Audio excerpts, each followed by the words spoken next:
Salvete and Salutations. I'm CBL, and today I have something a little different for you guys. Instead of a theory video, we'll be going over everything that fans need to know about FNAF the Musical's prequel series, chosen by you guys. As you go into this, please keep in mind that this really won't go into any theory detail, and most of this is taken at face value. I would also like to mention that I won't go too much into the story of these musicals, as people like the Outcast Sanctuary have done an amazing job of documenting the story so far. I will link their video in the description below for you guys to check out when you're done with this video. Without further ado, let's talk about this series. I'll start by going over the timeline, since I've actually covered it before, and it's also the order of which I'll be talking about each musical and their plot relevance. The timeline goes as follows: Monster in Your Head, Ground Zero, Blood and Tears, Web of Lies, and finally, Dark Remains. If you'd like to know why, check out my first theory video where I talk about it in a little bit more detail. Monster in Your Head follows the story of Alexandra Benedict, and if that last name doesn't ring a bell, it should. Alexandra, also known as Eggs, Benedict, is an infamous character surrounding the prequel series, whose identity had been as mysterious as her death before Monster in Your Head came out, accumulating references and name drops within both Ground Zero and Web of Lies. Alexandra was a very early employee at Fredbear's Family Diner, who died at the same location she was hired at. We actually know a lot of somewhat random information about her, like her birthday, her marital status, among others. She's also the only Fazbear employee to call William Afton by name. Her nickname is Eggs, due to her last name being Benedict. She was one of the most, if not the most, mysterious character in the series until her reveal in August of 2022. At the end of Monster in Your Head, Alexandra presumably died at the hands of Vanny, who bit her in the neck. Vanny is the main villain introduced in Monster in Your Head. She's a very powerful entity, being able to manipulate people successfully, amongst other abilities like teleportation. A cut insanity ending to Monster in Your Head, where Alexandra would have eventually gone insane, seeing the walls of the office dripping with blood and seeing uncanny visions of things where they don't usually belong, would have showcased just how powerful she is. But for now, we will have to wait until Dark Remains to see the full showcase of her abilities. This musical's main purpose is to dissolve most of the mystery surrounding Eggs Benedict, give Trash and the Gang a place of origin, and introduce Vanny into the lore. This musical can be presumed to take place in late 1986 or early 1987. Next in our timeline is Ground Zero. Ground Zero follows the story of Michael Afton as he gets a promotion as a manager at a Fredbear's Family Diner location, newly named Freddy Fazbear's Pizza. Throughout the musical, he builds up his restaurant and salvages animatronics, which does eventually lead to his death at the end of the musical. Michael Afton is the nephew to William Afton and the brother to Elizabeth Afton, both of whom I will be discussing during the Web of Lies portion of this video. He is a new hire, having been promoted to manager only 3 days after being hired to the company. In both Ground Zero and Web of Lies, he is mistaken for Eggs Benedict, which is interesting considering Eggs is both presumed dead and a young woman. Mike dies at the end of Ground Zero, at the hands of Panstan. This musical's main purpose is to establish the setting for Ground Zero, Web of Lies, and eventually Dark Remains, gathering characters and lining up Mike's death so that Elizabeth has a reason to take a job at Freddy Fazbear's and be present at the location a year later for Web of Lies. This musical takes place in 1987. However, before we talk about Web of Lies, we need to talk about Blood and Tears, which is next in the timeline. Blood and Tears follows the story of Circus Baby, the first and only time in the series as a whole we're following from the point of view of an animatronic, at least until Dark Remains. Throughout the musical, Circus Baby sings about the pain and strife she's experienced while at this location, presumably Circus Baby Party Works. She also attempts to kill AJ, also known as Purple Guy, but is unsuccessful, powering down at 6 a.m. Circus Baby is an animatronic who seems to reside within the party simulator room at her specific location, which is theorized to be Circus Baby Party Works. She was never originally created to kill people and has experienced countless tests and lessons while at Circus Baby Party Works, which is likely the reason as to why she resorts to violence at the end of Blood and Tears. She's also the only animatronic we see to power down at a certain time, having powered down at 6 a.m. to give AJ enough time to get away. AJ, also known as Purple Guy, was an employee at Circus Baby Party Works and later Freddy Fazbear's by the time that the supercut takes place. His first job within the Fazbear Company was at Circus Baby Party Works as a night guard, who was attacked by Circus Baby towards the end of one of his shifts, and as a result of that, he was later transferred to a day shift position at a different Freddy Fazbear's location. This musical's main purpose is to line up Circus Baby's role and emotion for Dark Remains, as well as establish AJ's origin within the company. This musical was likely shifted earlier in the timeline after Ground Zero and Web of Lies took hold, as most people assumed it was simply just before the supercut, and that's still one of the most generally accepted timelines today. This musical can be presumed to take place sometime in late 1987 or early 1988. Finally, on our main list is Web of Lies. Web of Lies mostly follows the story of Elizabeth Afton as she begins to investigate her brother Michael's death. Later into her investigation, she accidentally frees a malicious AI, that being Glitchtrap. There are also some shots from the point of view of William Afton.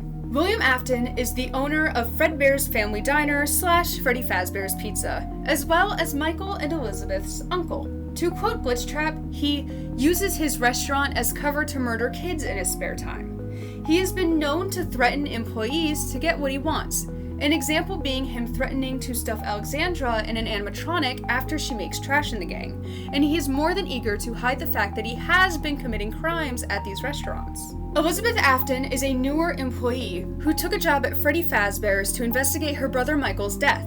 She's the niece of William Afton, but sees him more of a boss or a manager figure rather than an uncle. She does what she's told and works behind the scenes to figure out what happened to her brother, as well as possible other employees. Glitchtrap is the AI that Elizabeth frees towards the end of Web of Lies, and he has murderous intent. He is also seemingly the leader of Trash in the Gang, evidenced by the fact that they're the ones who grab Lizzie when Glitchtrap is making his murder attempt. If we are to believe the boxed-in teaser, he sent off the core 4 band of Freddy, Bonnie, Chica, and Foxy to Circus Baby Party Works, and we've yet to see their fate. Speaking of the animatronics, you may be wondering why I haven't spoken about them. And in all honesty, it's because there's not much to talk about. We don't know whose souls are inside the animatronics, half of them don't speak, and with the exception of Web of Lies, they haven't done much to move the plot along, something that I'm confident will be changed once Dark Remains comes out. This musical's main purpose is to start the story arcs that we will see in Dark Remains, revolving around William Afton, Elizabeth Afton, Freddy and the Band, and Glitchtrap, with other characters like Vanny and Circus Baby getting thrown into the mix. This musical takes place in 1988, 1 year after the events of Ground Zero. Now, let's get into some details about Dark Remains, as well as rapid fire some questions that you guys have asked me. We know that Dark Remains is going to take place soon after, if not right after, the events of Web of Lies, so it'll also take place in 1988. We also know that Elizabeth Afton, William Afton, Glitchtrap, Freddy and the Band, Vanny, and Circus Baby will be returning for Dark Remains. If you would like to know all of what is publicly known about Dark Remains, its wiki page can be found in the description of this video. Last but not least, I'm going to rapid fire answers to some questions that you guys submitted to me on Reddit and Discord, since you guys understood the assignment and asked me some awesome questions. ElegantGur4379 asked, at the beginning of Web of Lies, are the other articles in the spinning newspaper reels references to FNAF lore, RE lore, or something else? The main articles are references to the Random Encounters FNAF lore. However, those side articles are just random stories, I guess, and if I remember correctly, there was one about AJ, Gwen, and an octopus. I really like movies asked, in Ground Zero, what killed Mike? And in Web of Lies, are Trash in the Gang evil / corrupted by Glitchtrap? The answer to that first question is that, like I mentioned earlier in this video, Mike was killed by Panstan. And to answer the second question, while Trash in the Gang aren't corrupted per se, they follow Glitchtrap's orders. They're kind of like henchmen. Corporal Cam asked, which security guard in the FNAF musical prequels worked there the longest? And in Web of Lies, Elizabeth escaped at the end, so is she not Circus Baby in this timeline? While that first question doesn't have a confirmed answer, if I run the math, it would probably have to be AJ since he's still working in the supercut. As for the second question, you'd be correct. In what we know of Random Encounters FNAF so far, Elizabeth is not Circus Baby. However, that could change in Dark Remains. Gwen did mention in the Out for Blood comment stream that obviously we have an Elizabeth in our FNAF, and a link between her and Circus Baby we may or may not have done on purpose. Skip243 asked, Why does Glitchtrap try to kill Elizabeth without using her first or corrupting her like we see Vanny do? He uses Elizabeth to get free, but doesn't feel the need to corrupt her in any way. However, I'm not entirely sure why he doesn't use her to his advantage. If I had to guess, it's because whatever he's planning involves Elizabeth/other employees being completely out of the picture, not under his control. Fallen Angel asked about the motives of the characters. Essentially, why are they in Dark Remains? And while some motives have yet to be explained, we can cover a few. Elizabeth wants to figure out what happened to her brother, and most likely also wants to fix the current problem at the restaurant with Glitchtrap. William Afton wants to make sure the board doesn't find out about his crimes. Circus Baby wants to escape Circus Baby Party Works. Everyone else's motives, while unknown, are most likely tied within those 4 character motivations. Emo Nerd asked about the relationship dynamics of the characters we will see in Dark Remains. And while we know that William, Michael, and Elizabeth are related, we don't know much else about the other characters or how they view each other. However, the animatronics, for the most part, all seem to be friends during Web of Lies, so there's also the fact that all of the animatronics are on the same side, with the exception of Circus Baby. Finally, AJ Awayj, yes, the actual AJ, said, "As the person who wrote them all, I'd be interested to hear you explain the various plot holes and logic jumps I never managed to explain. So let's discuss certain parts of the series that are so far unresolved. These are in no particular order, and it's possible that I may miss a few, but here are some of the plot holes that haven't been resolved yet. Springtrap's wiring being burnt out ages ago. Nate mentions in the supercut that Springtrap's wiring had been burnt out ages ago, but in Ground Zero, Mike explicitly says that Springtrap's wiring is fine, which means we have yet to see something happen to his wiring. In the supercut, Freddy also mentions that Springtrap's gone insane, and while he is a gremlin, Freddy and the band still seem to like him enough to keep him around, so we have yet to see him go fully insane as well. Nate wants to battle starting to work at Freddy Fazbear's, as well as him seeing a bear start eating a face. We know that in Night 3, the supercut, Nate mentions that it's been 7 years since I've worked at this place. And yet, with the exception of a mention in Ground Zero, we haven't really seen or heard of him at all throughout the prequels. Also, he and AJ seem to both recall Freddy biting a child, and we have yet to see that occur in the series as well. An event that establishes that the puppet is a protector. Chica mentions in the supercut that the puppet was the only one who could protect us, and to be honest, we haven't seen him do a whole lot in the prequels so far. However, he must have done something that we haven't seen yet for the animatronics to be confident that the puppet could protect the rest of them. Trash and the gang losing their legs. When built in Monster in Your Head, Alexandra built them with legs. However, by the time we see them in Ground Zero, their legs are just gone.